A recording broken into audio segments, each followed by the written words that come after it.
গরম হয়ে গেছে, এর মধ্যে দিয়ে দিচ্ছি, প্রেসার কুকার গরম হয়ে গেছে, তার মধ্যে দিয়ে দিচ্ছি ঘি। এবার দিয়ে দিচ্ছি ঘি, গরম দিয়ে দেওয়া আছে, ঘি গরম হয়ে গেছে, তার মধ্যে দিয়ে দিলাম গরম মশলা, গরম এলাচ, দারচিনি, লবঙ্গ দিয়ে দেওয়া হলো। এবার এর মধ্যে দিয়ে দেবো চাল, চালটাকে কালার দিয়ে ভিজিয়ে রেখেছিলাম, চালটা দিয়ে দিচ্ছি।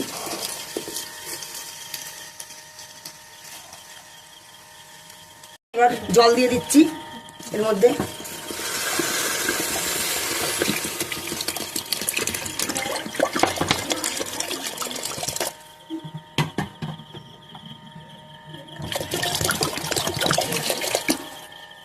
কমপ্লিট হয়ে গেছে এই যে পোলাও, তার মধ্যে দিয়েছি কাজু কিশমিশ দিয়েছি, ওটা দেখাতে ভুলে গেছিলাম।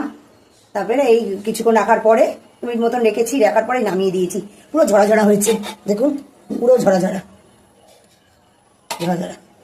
আর তার সাথে করেছি চিকেন কষা, পোলাওর সাথে এই চিকেন কষা।